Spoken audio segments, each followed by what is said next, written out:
Complete black screen.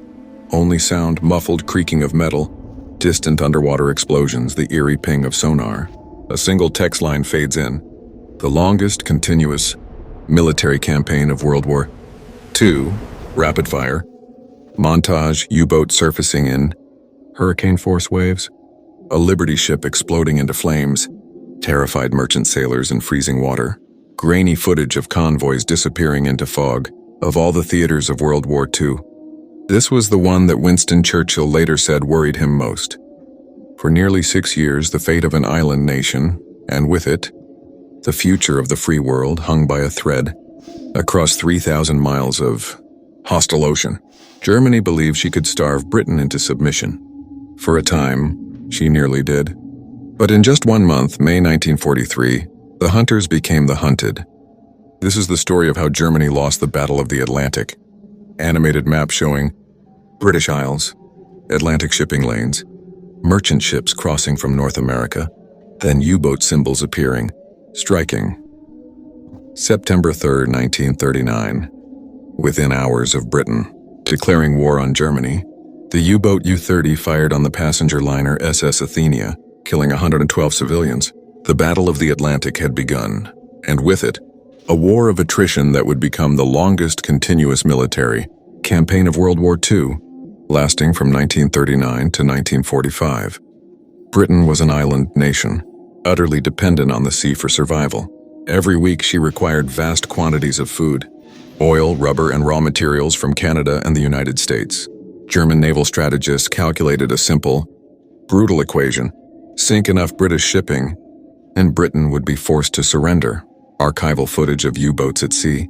Admiral Karl Dönitz at his desk. Maps showing Wolfpack tactics. Admiral Karl Dönitz, commander of Germany's U-boat fleet, understood the arithmetic. His strategy was audacious. Deploy Wolfpacks and groups of submarines, attacking convoys together on the surface at night. Overwhelming escort vessels with concentrated firepower. But Dönitz faced a critical problem. At the start of the war, Germany possessed just 58 U-boats, far fewer than the 300 he believed necessary. Footage of merchant ships burning, survivors in lifeboats. The strategy worked with devastating efficiency. In the first years of the war, Allied shipping losses mounted alarmingly, while U-boat losses remained relatively low. British sailors faced a grim fate, sealed inside steel tubes, waiting in freezing black water for depth charges to find them. The ocean itself was an enemy. Hurricane force waves, fighting cold, and the constant terror of sudden death. Around 40,000 men served in Germany's U-boat arm throughout the war, and roughly 27,000 of them never returned. Map showing the mid-Atlantic gap, the area beyond land-based aircraft range. The most dangerous waters lay at the heart of the Atlantic, in what became known as the mid-Atlantic gap. Here, convoys were beyond the range of land-based aircraft from either side. The U-boats operated with near impunity, sinking merchant vessels faster than Allied shipyards could replace them. By early 1942, German U-boats were even operating with terrifying freedom off the American east coast. But starting in 1942, 4 developments began to shift the balance. Bletchley Park footage, Enigma machine, codebreakers at work. The codebreakers. Allied intelligence, working at places such as Bletchley Park in Britain, was increasingly able to read German naval communications. This allowed them to reroute convoys around waiting Wolfpacks. The advantage was fragile. Codes changed frequently, but it saved countless lives and precious ships. FDF. Equipment animation, shipboard direction finding in action. Second, the secret weapon. FDF Huffduff. This high-frequency direction finding device could pinpoint the exact location of a U-boat's radio transmissions. While Germany had known about direction-finding technology, they had failed to develop a dependable shipborne version. The Allies didn't. Huffduff became one of the most effective and least known weapons of the Atlantic War. Animated diagram: B-24 Liberator with radar, locating U-boat on surface. Third, aviation technology. In the early years, the Luftwaffe's primary patrol aircraft, the Focke-Wulf Condor, had been designed as a passenger airliner. It was vulnerable to fire and lacked the range to cover the mid-Atlantic. gap, but Allied aviation advanced rapidly. Very long-range B-24 Liberators, equipped with new centimetric radar, which was far harder for U-boats to detect with their existing warning equipment, began closing the gap. By mid-1943, these aircraft could spot surfaced U-boats at night and in bad weather. Archival footage of American shipyards, Liberty ships under construction, welding, cranes, thousands of workers forth. American industrial power. Before the United States entered the war, American shipyards produced just a handful of emergency cargo ships. But the Liberty ship program transformed everything. 18 new shipyards were built and production records defied imagination. At the Oregon Shipbuilding Corporation, completion time for a ship dropped from 227 days to just 47 days. These vessels became the lifeline that kept Britain alive. Archival footage of American escort carriers, destroyers at sea. By early 1943, the U.S. Navy had also come of age in anti-submarine warfare. After a difficult learning curve in 1942, American escort forces began delivering troops and supplies with increasing effectiveness. The establishment of the 10th Fleet in May 1943 unified anti-submarine operations under a single command. Animated timeline showing U-boat strength peaking, then crashing. In May 1943, German U-boat strength reached its absolute peak. Dönitz had 240 operational U-boats with 118 at sea. It was the largest submarine force ever sent into the Atlantic. On paper, the U-boat arm had never been more powerful. But on paper, they were already dead.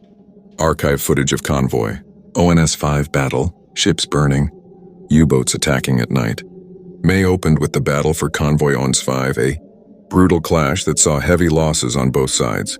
13 merchant ships were sunk, but so were 6 U-boats. The next 3 convoys that were attacked saw 7 ships sunk for the loss of 7 U-boats. Then came convoy SC-130. 5 U-boats were sunk and not a single ship was lost. Among the dead was Dönitz's own son Peter aboard. Mercer chart showing 43 U-boats destroyed, breakdown by cause, ship attacks, aircraft, etc. The toll was catastrophic. In May 1943 alone, 12 U-boats were sunk by Allied ships. 14 were destroyed by land-based aircraft, 2 were sunk by ship-based aircraft. The total, 43 U-boats destroyed, roughly 25% of Germany's entire operational submarine force. This was more submarines lost in a single month than in the entire year of 1941. The industrial losses were devastating, but the human losses were worse. Dramatic footage of returning U-boats. Exhausted crews Dönitz haunted. The most irreplaceable losses were the experienced crews, particularly the junior officers, the next generation of commanders. The U-boat service was becoming a suicide mission, with roughly 27,000 to 40,000 submariners dead by war's end.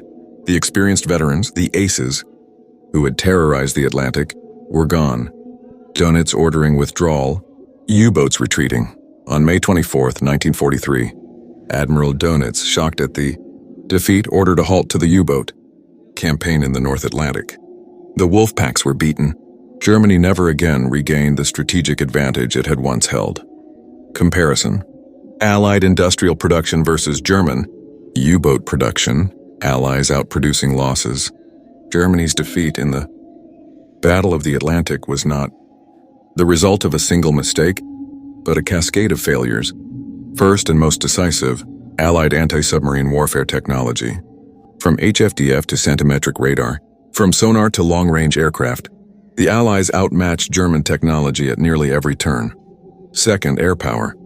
The closing of the mid-Atlantic gap by very long-range aircraft stripped U-boats of their greatest sanctuary. Third, intelligence.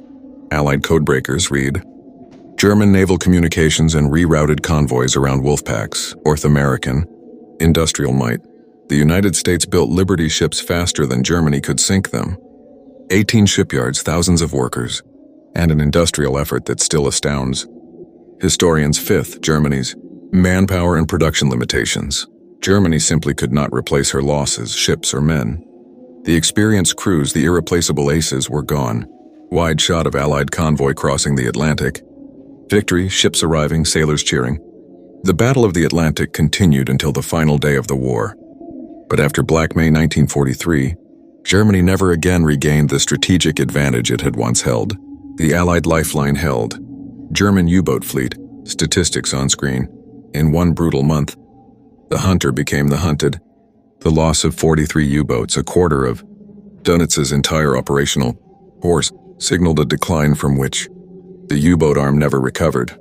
Despite various efforts over the next 2 years, the U-boats were never again able to re-establish the threat they had once posed. Text on screen: 3,000 plus Allied vessels sunk, 27,000 German submariners died. The longest continuous military campaign of World War II. For nearly 6 years, the ocean bore witness to one of the deadliest naval campaigns in history. The battle that nearly lost the war was won, not by any single weapon or battle, but by endurance, intelligence, technology, and the unbreakable will of ordinary men who sailed into the darkness, knowing they might never return. Fade to black, sound of distant waves. Text unremembered, never forgotten,